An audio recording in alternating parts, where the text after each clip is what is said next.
confusion. I release pain of illusion. Yes, there's only one solution. Yeah, yeah. What I found is oh so simple. Deeper love in a temple, and I found it in the stillness of my soul. 'Cause all there is God.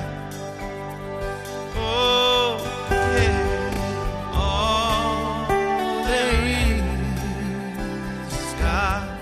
Yeah, yeah, yeah. All there is God. Let me hear your voice. All there is God. Now I'm resting in the knowing that my good is overflowing, and my faith is ever growing. Yeah, yeah. Oh, take me back to the beginning. I feel the Spirit moving in me. Make me stronger, make me willing. Yeah. All there is God. Oh, yeah. All there is God. Oh, everywhere you turn. All there is God. All there is love. All there is love. All there is peace. All there is peace. Past all understanding. All there is truth. All there is truth. All there is God. All there is God. All there is God. All there All there is God. God is all there is. all there is.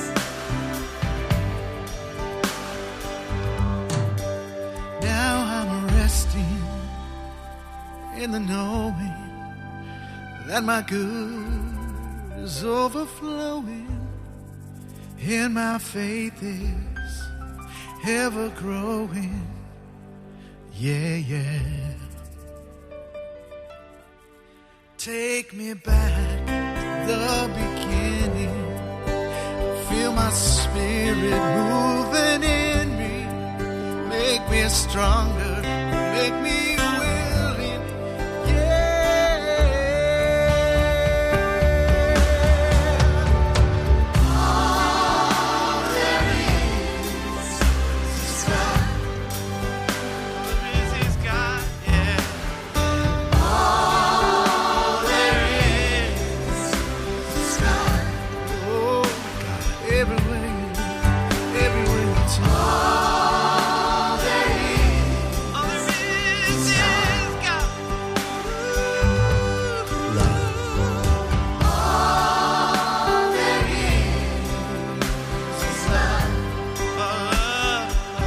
Love. Peace. All there is peace. Past all understanding. Truth. All there is truth. God.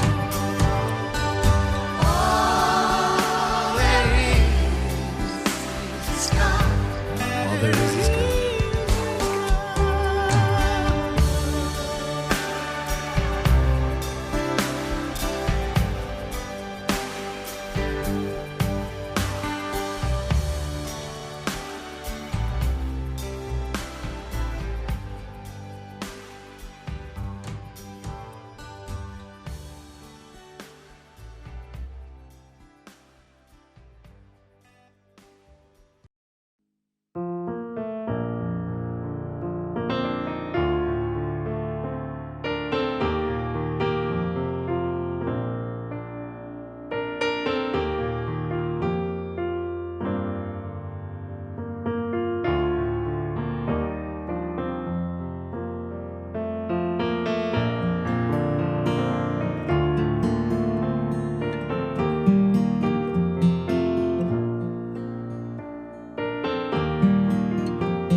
I stand for love, I stand for peace, I stand for joy and for release, for what is beautiful and true.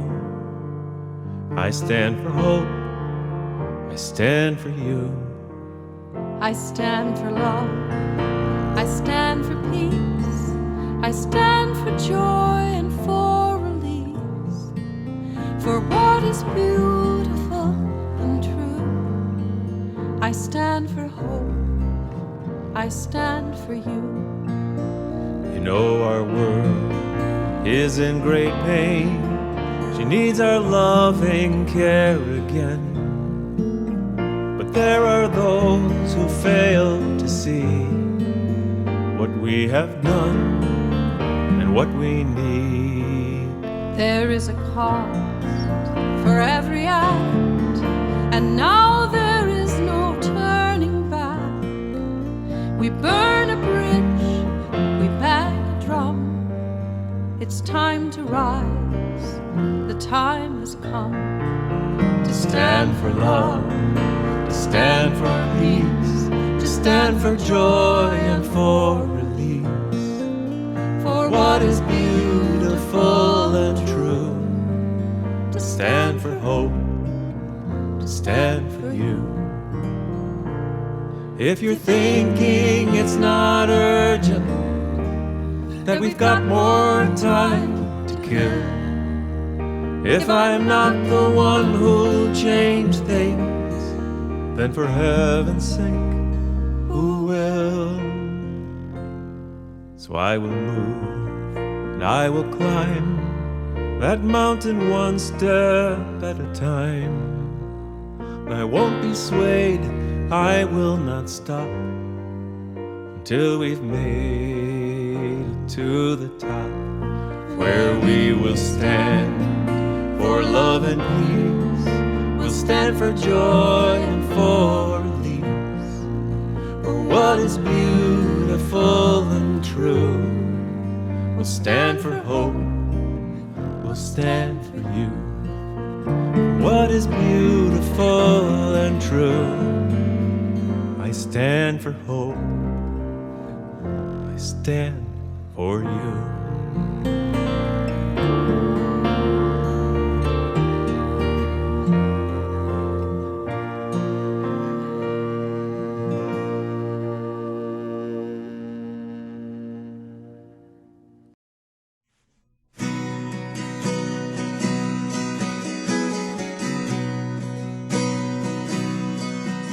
My heart is breaking today, but I'm not broken yet. I try to be optimistic, even though I'm upset. I won't live in fear of this great unknown. Life as we knew it is gone forever. What will it be like the next time we're together? I'm keeping the faith, we'll see a better day. I look for the rainbow in this dark, gloomy sky. I'm full of questions and I wanna know why we're at this place with no turning back. I pray when I wake up and when I go to sleep for a miracle to happen. We're in trouble deep and I'm keeping the faith, we'll see a better day.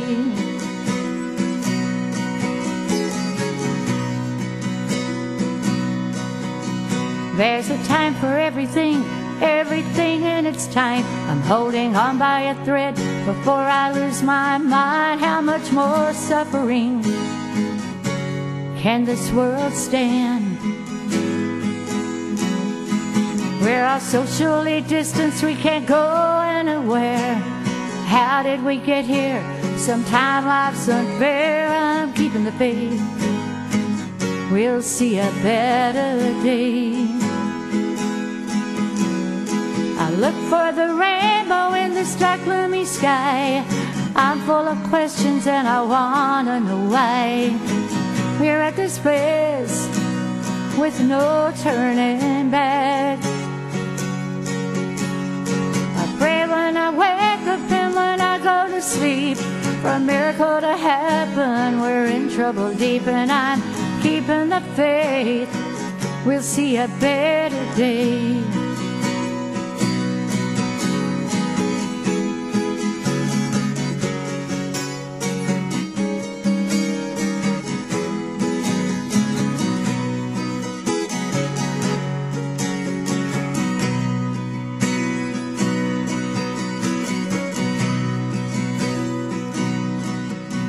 Then I think of all I have to be thankful for. My family and friends, I need nothing more. I choose to live in joy, no one can take away.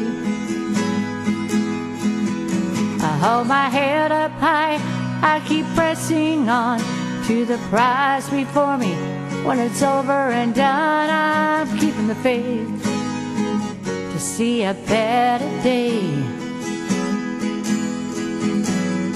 I look for the rainbow in this dark, gloomy sky. I'm full of questions and I wanna know why we're at this place with no turning back. I pray when I wake up and when I go to sleep, for a miracle to happen. We're in trouble deep, and I'm keeping the faith. We'll see a better day. I'm keeping the faith. We'll see a better day.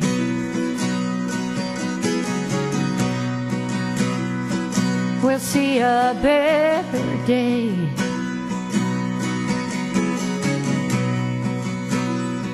We'll see a better day.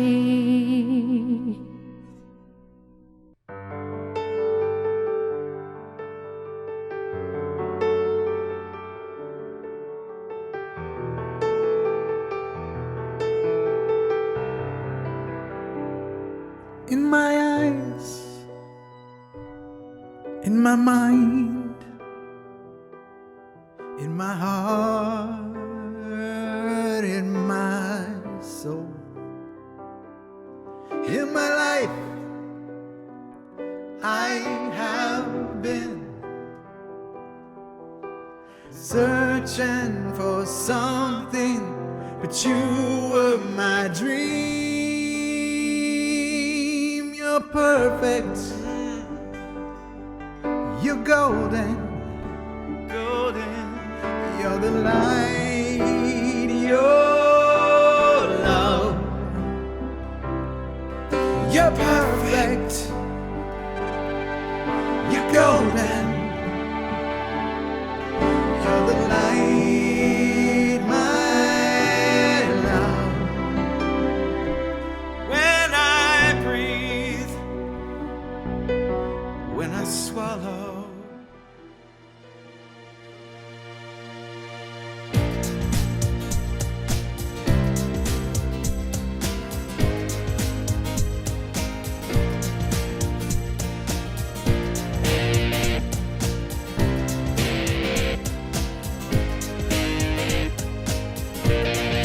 I'm in the right place at the right time. I am just where I'm supposed to be. I'm in the right place at the right time. I am just where I'm supposed to be.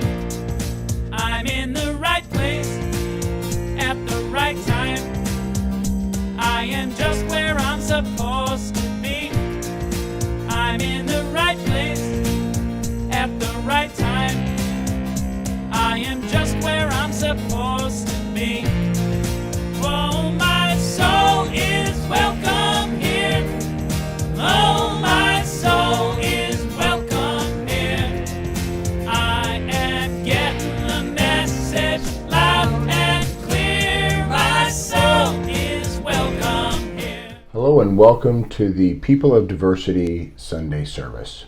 We are a multi-faith community and we believe that there are many paths to one divinity. So what does that mean? That means that we have 9 different speakers from 9 different faith perspectives, and we have 9 different musicians.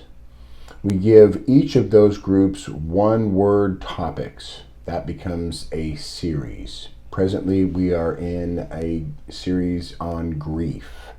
And it's been amazing. Wow, just incredible. Yeah. Perfect timing. So how do you connect to us? www.peopleofdiversity.org. There's a donate button in the middle, and you can support this process and support this community in that way. I think that's all I know. Last week, we continued our series on grief with our loved Reverend Sue Bailey, and it was an amazing talk. She was accompanied by Bob Sima and Shannon Plummer. So if you missed that, go back to the People of Diversity Facebook page and go to the live section, and you can watch it, as well as any other of our videos that we have posted in this thing that we've been doing for almost 2 years. So all of the grief talks have been amazing. So very timely, as Scott said. This week we are joined by our Baha'i representatives, Dean Martineau and Judi Behrendt, and their musical accompaniment is another couple, Armand and Angelina. So we are really looking forward to seeing what they have for us. And then next week is our Muslim representative, Naran Sykes, and her musical guest will be John Stringer. So that'll be another amazing Sunday. Join us for our deep dive immediately following the morning service from 11:45 to 12:15. We go on the Zoom. The link is listed below. It's real easy to get in. The password is truth, and it's just fun. We can see everybody on the screen, and sometimes the speakers are able to join us, and sometimes they're not. Dean and or Judy have usually been able to come on, so we can expect probably one of them will be there. But even if the speaker can't join us, we just have a really nice time talking and seeing each other and sharing about the message and sharing our thoughts. So it is over at 12:15 precisely, 30 minutes. That's all we give ourselves, even though sometimes we want longer. We just keep it to 30 minutes. Then we will have a second broadcast of the morning service at 5:45. And so if you want to watch again, which I always get more out of it, or maybe not more, but different out of it the second time, or if you want to send somebody to watch, if you hear something in this service that touches your heart and you want to send somebody that you care about, have them come on at 5:45. It's on Facebook Live, so we can't actually see each other, but we can shoot hearts and make comments and chit chat, and it's fun. You can get Facebook notifications by joining the People of Diversity Facebook group or Facebook page. Just go to either one, search on People of Diversity on Facebook and just ask to join, and we'll set you up, and you'll get notifications about the Sunday services. It makes it real easy. So, each week we are blessing a country. Next week we are blessing Armenia. Never been to Armenia? Don't know anybody that's been to Armenia, but if you have been to Armenia or know anything about Armenia, send us pictures or fun facts, whatever you have, and we'll use them in our country blessing. This week we are blessing Argentina. So Argentina is located in South America. I found this very surprising. It's the 8th largest country in the world. I didn't realize how big it was. There are 45 million people that live there. It has, now these next 3 facts are sort of disturbing for me, but it has the second highest rate of anorexia in the world after Japan. 30% of the women in Argentina have an eating disorder. They have the highest number of plastic surgeries of anywhere in the world, and also about 30% of the women undergo some kind of plastic surgery in their life. That's kind of sad. That says something about their thoughts on physical appearance. particularly with women. So we need to send extra prayers for that. They have the highest consumption of red meat in the world. I wonder if that has anything to do with the other facts. Just saying. Sorry. Buenos Aires is the capital of Argentina, and it has more psychoanalysts and more psychiatrists than any other city in the world, which may also have to do with the other facts I've been saying. It's the first country, there's a lot of firsts there, interesting. First country to use fingerprinting as a method of identification. That happened in 1892. Wow. Yeah. The first animated film came from Argentina in 1917. And what I read said that Walt Disney actually visited there and was inspired by the man that created that first animated film. It's the first country in the world to have radio broadcasting. That happened in 1920. Argentina has the highest literacy rate in South America. And our last fact I really loved. This is awesome because I love Pope Francis. Pope Francis was born in Buenos Aires, and he worked as a bouncer before becoming the Pope. That explains a lot. I love him. So, let's take a deep breath. Hold the people of Argentina in our hearts, knowing they want the same things in their lives that we do. We pray for their women particularly, and their men, that there can be mutual respect and equality. And we say these words together. May peace prevail in Argentina. May peace prevail on earth. May peace prevail in me. Thank you. So, Dean and Judy, I've often said, are some of my favorite speakers, and it's because of them, not necessarily of what they're teaching, but how they show up. So very authentic and really striving to teach and also to understand. Armand and Angelina, we've had the pleasure of their company in our space over the last few weeks, and they are just a joy and a pleasure. Again, another couple out there trying to spread light and love to the world, and we're just grateful that we all get to hang out together here on a Sunday morning. So without further ado, we will see you on the other side. This is off our album, Follow Your Dreams.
Okay, so I wrote this song back in 1996. I was asked to sing a Christmas song at the Unity Church of Fort Pierce, and I had to tell the minister no because I didn't have any original Christmas songs. And right after I hung up the phone, I was feeling a little disappointed, and I heard the voice of John Lennon in my head say, "I've got a song for you." And I know it sounds weird, but I walked over to the piano, and all the chords and all the melodies and all the words just poured out of me. So I believe that John Lennon wrote this song through me, and I've been singing it ever since then, every Christmas for the Christmas services. And we recorded it a couple of years ago, put it on our album, which is called Forever. It's also on our More Than a Disney Freak album. And I'm going to sing it for you now. It's called Christmas Time Is Here, and I hope you enjoy it, even though it's actually Easter. Enjoy.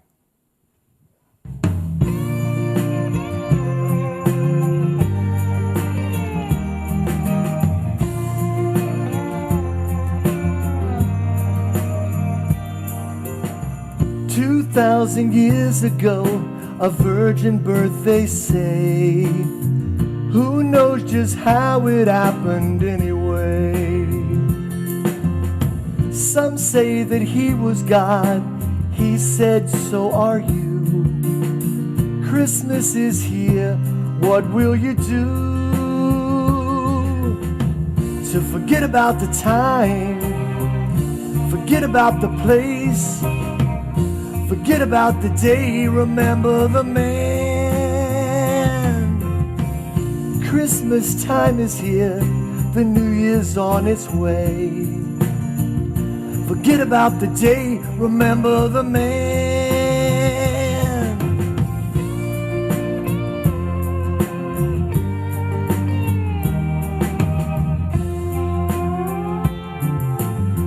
2,000 years ago, he said we are all one. And love your neighbor as yourself. He made the water wine, that all seems very fine. This year is gone, who have you helped? To forget about the time, forget about the place, forget about the day, remember the man. Christmas time is here, the New Year's on its way. Forget about the day, remember the man. Play it, George.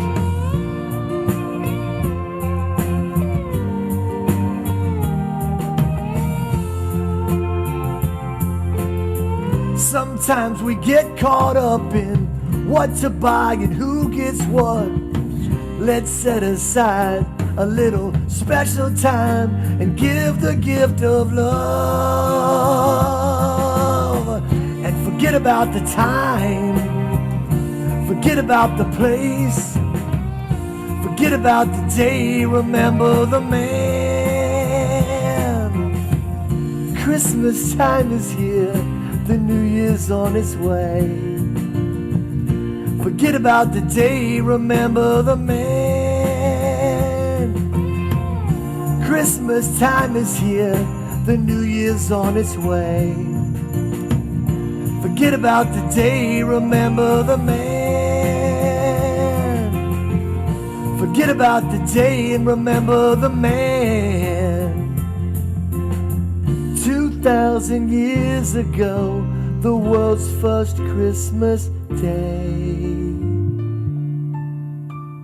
Thank you very much.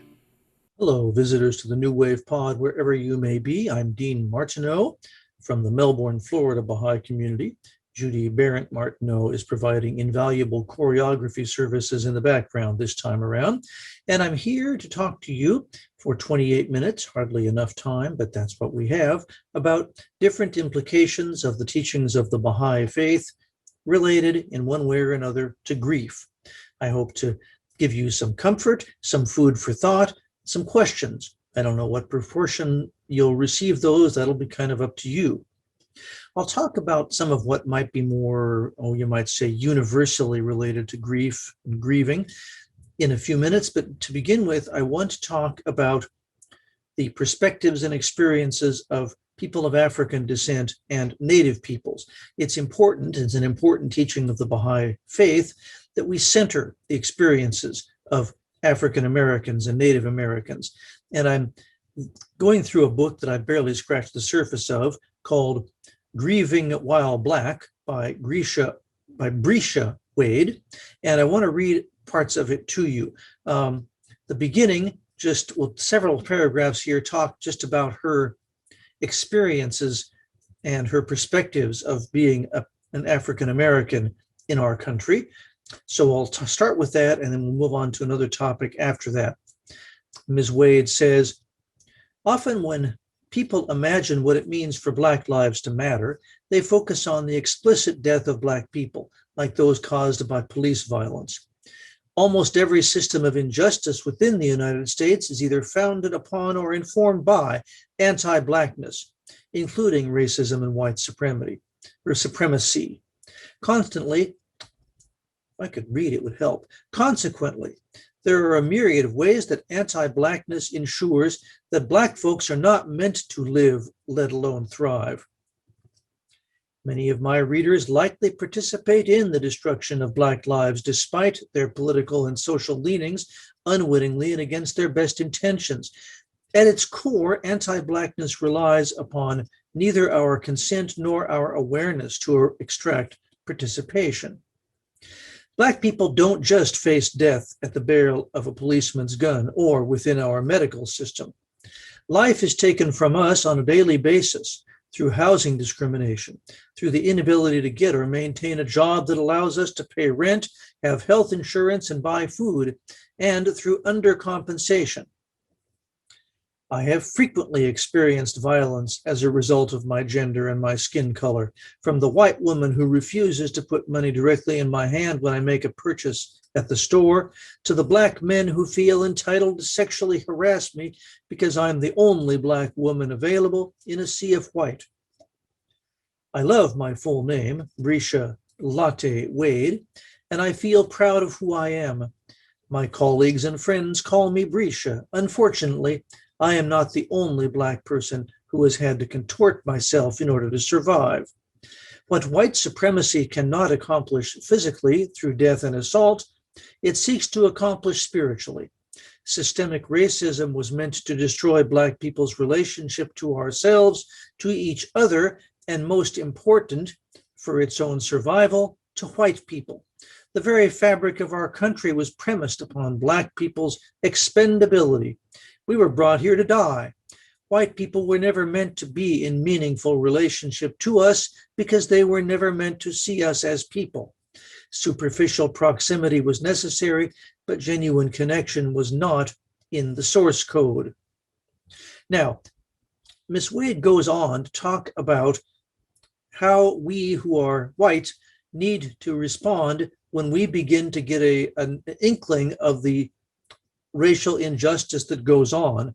Other artists have talked about us ridding ourselves of our white fragility. She says, this moment, referring to the 2020 martyrdoms of George Floyd and Breonna Taylor and others, this moment has galvanized white people for reasons I still don't comprehend, though I welcome what hope it brings. But white people who are invested in racial justice must come to terms with their relationship to grief. If one looks at the root of anti-Blackness, what it has done and what it aims to do, how does one not feel burdened by the tears of generations? How does one not touch the very heart of grief? And if one has had such an honest, unveiled encounter with loss, how can one fundamentally remain unchanged? I've witnessed many white allies and activists who quickly become overwhelmed, bogged down, discouraged, and exhausted. They are experiencing a fragment of disempowerment in a system that caters to them. For the first time, they are touching the weight of the grief that Black people carry on a day-to-day basis while functioning in a system intrinsically meant to ensure that we remain under threat of extinction so that white people can thrive. So that's not much to say about that. That's the reality. And we who are white, which is, I suspect, the majority of the viewers today, need to toughen up and deal with the grief that this brings to us in order to allow us to keep working for racial justice. I'll move on from here and talk about a variety of aspects of the teachings of Baha'u'llah, founder of the Baha'i faith. And today we'll be talking using some quotations from Abdul Baha, who occupies many roles in the faith as in terms of interpreter of the writings and perfect exemplar of what it is like to be a Baha'i, what it is like to be an ideal human being. To begin with, I want to emphasize the fact that when we have grief, when we feel grieved for whatever reason or reasons, we can, before all else, turn to our Creator in prayer. Baha'u'llah tells us that there is a definite personal God who made us, who is concerned about us, and from whom we can seek assistance. In fact, we need to be seeking assistance in prayer. That's kind of one of our roles, one of the things we learn on this plane of existence. And there are many prayers in the Baha'i faith that you can utilize. You can find these in do sort of searches for Baha'i prayers. The official writings of the Baha'i faith are to be found at baha'i.org/library. But this is a recording of a person speaking one of these prayers that we might want to address to the Creator in moments of grief.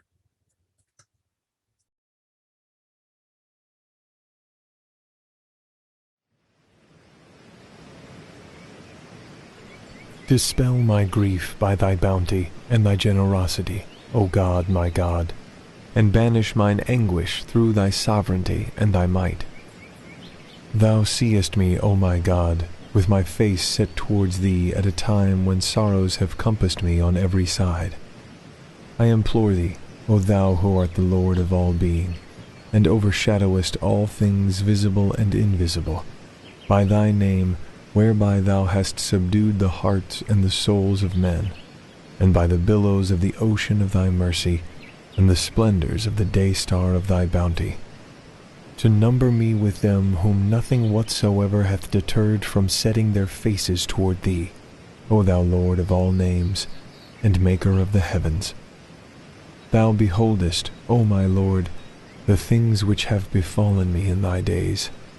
I entreat thee, by him who is the dayspring of thy names, and the dawning place of thine attributes, to ordain for me what will enable me to arise to serve thee, and to extol thy virtues.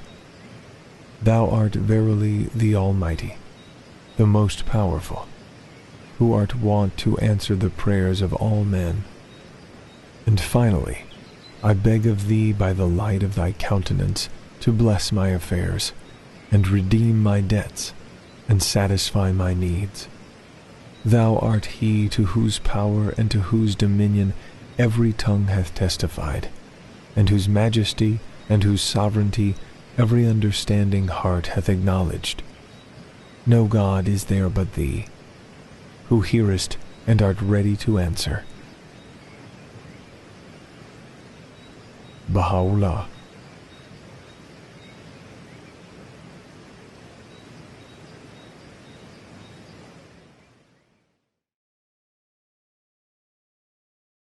Let's now turn to some different passages from the Baha'i writings about grief. After all, this faith is based on the word. So the guidance, the information, the knowledge comes from the writings. And this first passage, which I'm going to simply read because it just deserves to be meditated on, it comes from the writings of Baha'u'llah. Let not thine heart grieve over what hath befallen thee. Wert thou to scan the pages of the book of life, thou wouldst most certainly discover that which would dissipate thy sorrows and dissolve thine anguish. This next passage, and in fact, most of the rest of them I'm going to be reading today, come from Abdu'l-Baha. He is a special being in the world's religious history. There hasn't ever been anything like him. A human being, not any kind of messenger of God, but the perfect example of what it's like to live, and just a special person. I mention him a lot because we're celebrating the centenary of his passing this year. So he may come up often during these next several pod programs that we present. He has to say here, all our sorrow, pain, shame, and grief are born in the world of matter, whereas the spiritual kingdom never causes sadness. That's something that's really worth pondering, because this is the world of difficulties. It's not a world we're meant to be attached to. It's a world of difficulties and challenges and problems and all of these things that we are all well familiar with. Here's another point about grief from the Baha'i teachings. Grief and sorrow do not come to us by chance. They are sent to us by the divine mercy for our own perfecting. So if we're allowed to live without grief, without any kind of difficulties, no growth happens, no separation, no detachment from this world. Another passage from Abdu'l-Baha that brings out a Baha'i principle about grief. Rely upon God, trust in him, praise him, and call him continually to mind. He verily turneth trouble into ease, and sorrow into solace, and toil into utter peace. He verily hath dominion over all things.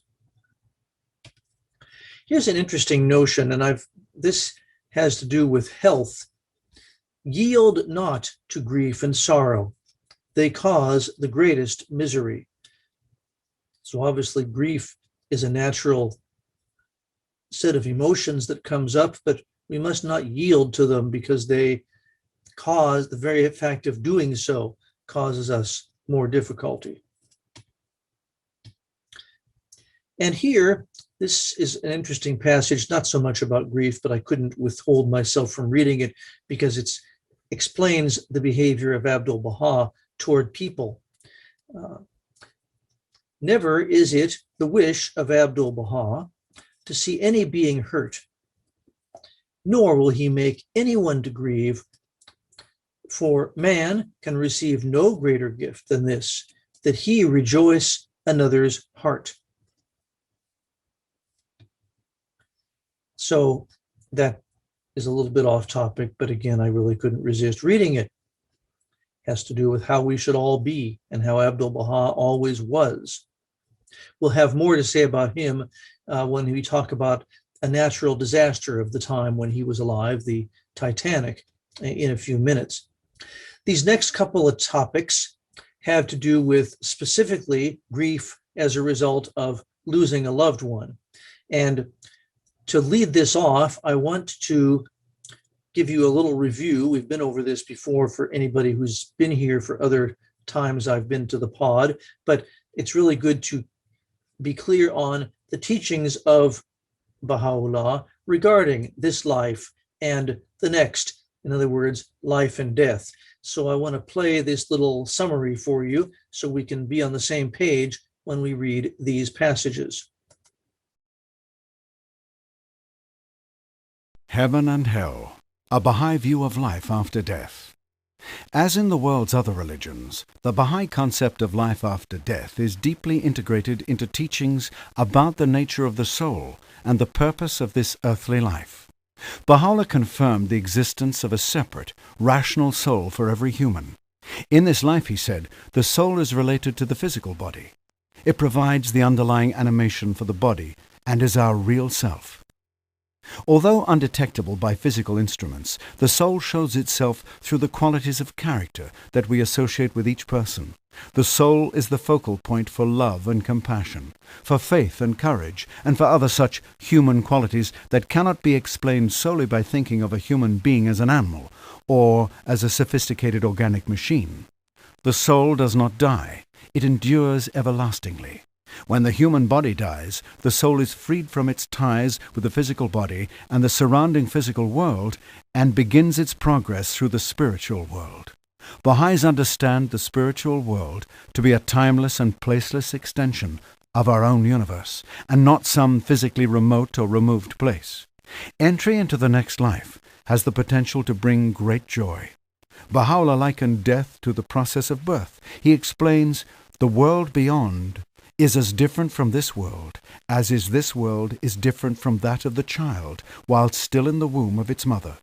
The analogy to the womb in many ways summarizes the Baha'i view of earthly existence. Just as the womb constitutes an important place for a person's initial physical development, the physical world provides the matrix for the development of the individual soul. Accordingly, Baha'is view life as a sort of workshop where one can develop and perfect those qualities which will be needed in the next life. Know thou of a truth, that if the soul of man hath walked in the ways of God, it will assuredly return and be gathered to the glory of the Beloved. Baha'u'llah wrote, by the righteousness of God it shall attain a station such as no pen can depict or tongue can describe. In the final analysis, heaven can be seen partly as a state of nearness to God. Hell is a state of remoteness from God. Each state follows as a natural consequence of individual efforts, or the lack thereof, to develop spiritually. The key to spiritual progress is to follow the path outlined by the manifestations of God. Beyond this, the exact nature of the afterlife remains a mystery. The nature of the soul after death can never be described. Baha'u'llah writes.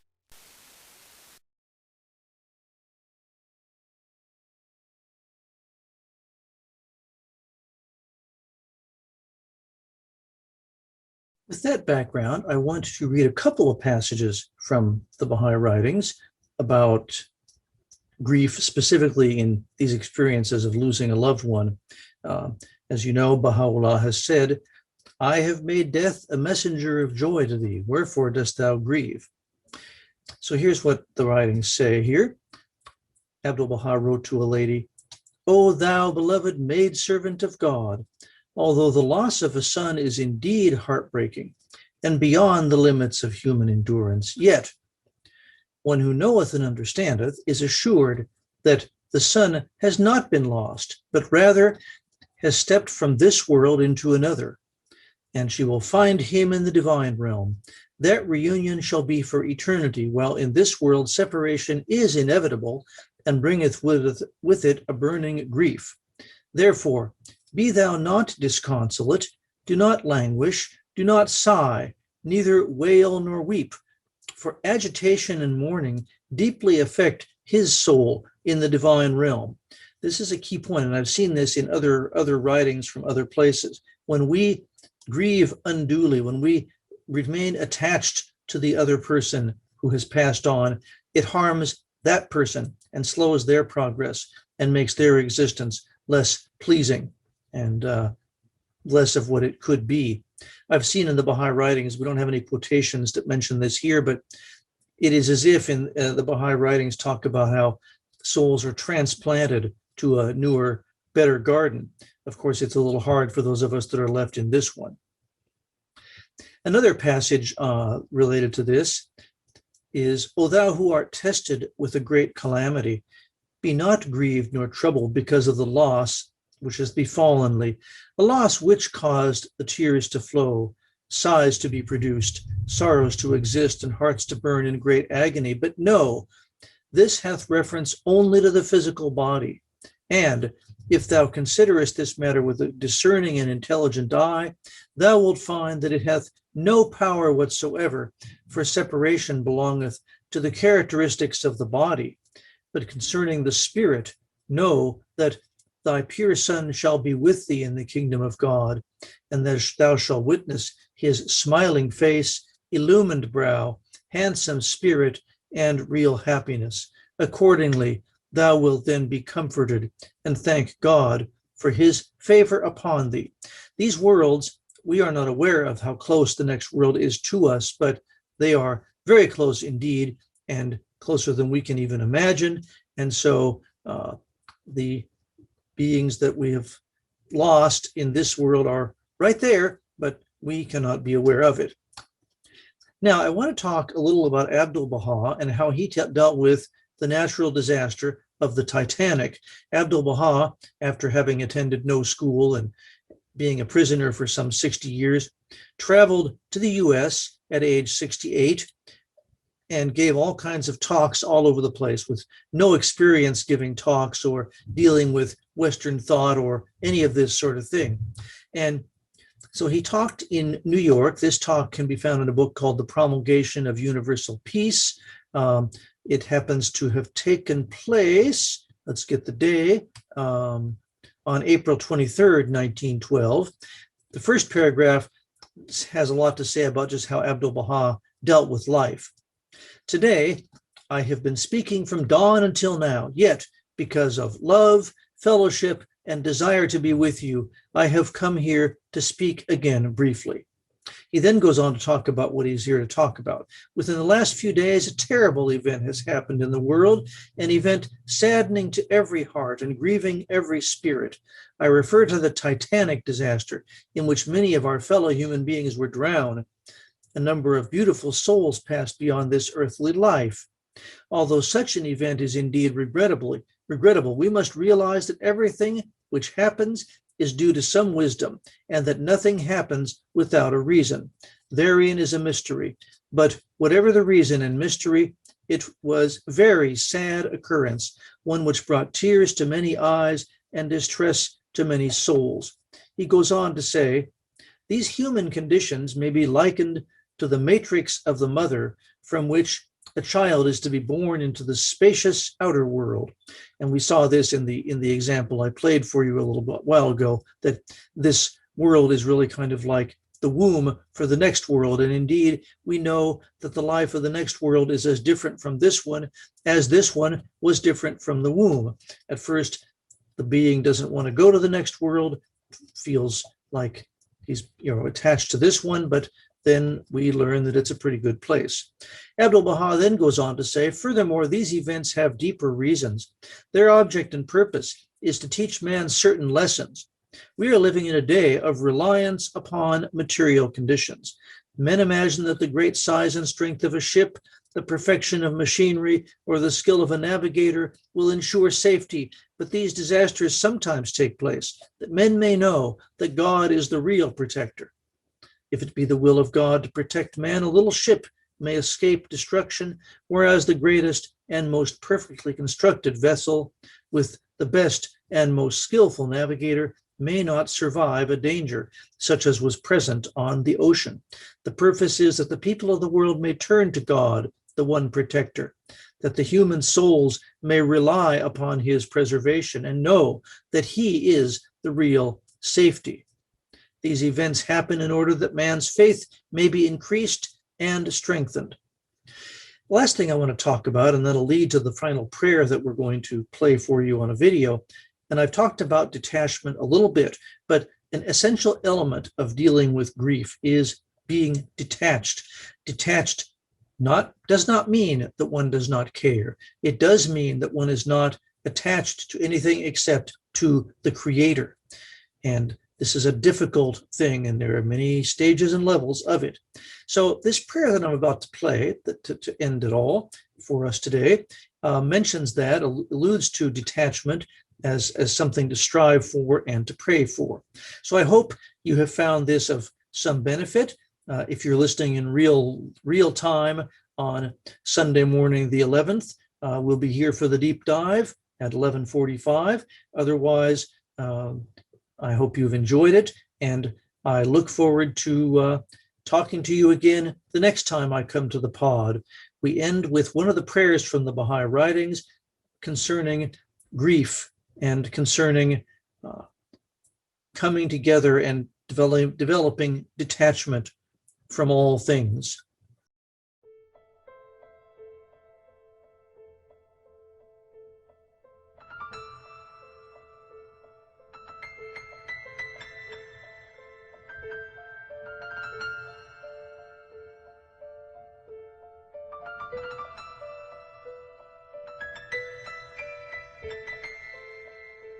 Many a chilled heart, O my God, hath been set ablaze with the fire of thy cause, and many a slumberer hath been wakened by the sweetness of thy voice.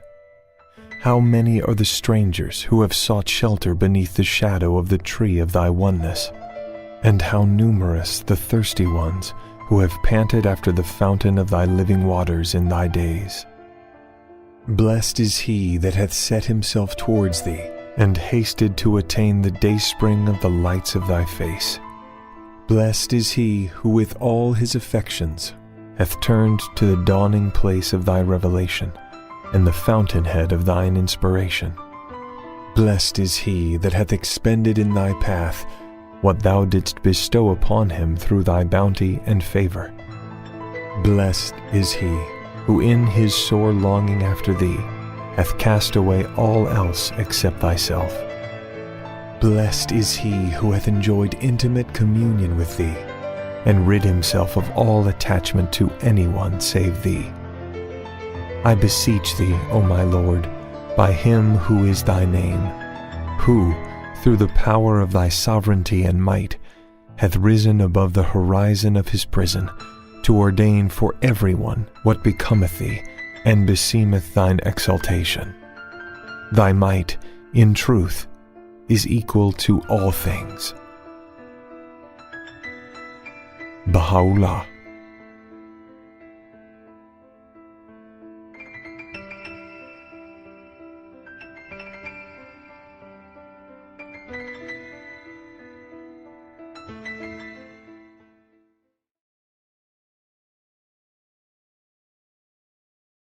Thank you, Armand and Angelina. You guys are always great. You always come from your heart and make us laugh, make us cry. And we really appreciate you being part of the family. And Dean and Judy, we love you too. You're just, your talks are always amazing, so educational. And I've learned so much from you, and it's just beautiful. Thank you so much. Philip. Yay! Philip, if you are out in the world and you need things in this type of work, online or live, virtual, whatever, and you need help, contact Philip because he can do it for you. And he will really be a help. If you are stuck or don't know how to proceed, he can help you because he does it for us every week. And we really appreciate it. Love you, Philip. We have the live Zoom deep dive immediately following the morning service, 11:45 to 12:15. And it's lots of fun. I'm encouraging you to join us. Once you do it, you'll probably be hooked. So just warning you. And then tonight at 5:45, we will rebroadcast the morning service, and that's also a lot of fun and very enlightening. So join us then, or send someone back that you think might appreciate what you heard and what you saw today. You're up. Next week we have Naran Sykes connected with John Stringer, right? John Stringer, yes. So we're looking forward to seeing them. If you will go to www.peopleofdiversity.org and punch that little donate button in the middle, you can tithe or donate or give as you are moved. And we will appreciate it. Yes. Thank you. Yes, it all helps. And of course, we tithe to the National Interfaith Alliance. I keep calling them international for some. Okay, so. National Interfaith Alliance. Yes. So let's keep the circulation happening, keep the circle going, and in that light, let's take a moment, set our feet on the ground, take a deep breath, close your eyes. Thank you, Spirit, for this opportunity, for the circulation, for the opportunity to be here, to bring all these people together, to put this service together, and to have the place to come to every Sunday, and this community that just keeps growing. We are very, very grateful, and we say amen. So, don't click off just yet. we close with an energetic healing circle. And if you'll just take a moment and bring to your mind's eye anyone who is in your circle who needs support or help, and that can be you just as easily as it is me, and put them in the circle, and then grab in and come into the circle yourself, and we will put energy out to the people and listen to this amazing song. And we're hoping that you have a great day, a great evening, a great week, and we'll see you next time. One power, one power, one power,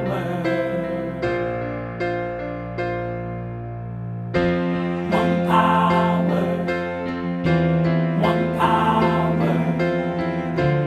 one power.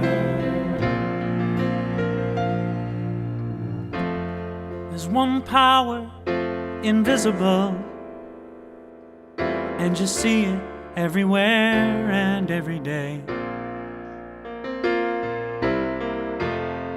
One power indescribable, and you speak of it with every word you say. Mysterious until you know the truth, as simple as the love inside of you. Call it God, call it Spirit, call it Jesus, call it Lord, call it Buddha, Baha'u'llah, angels' wings or heaven's door. But whatever name you give it, it's all one power, can't you see? It's the power of the light.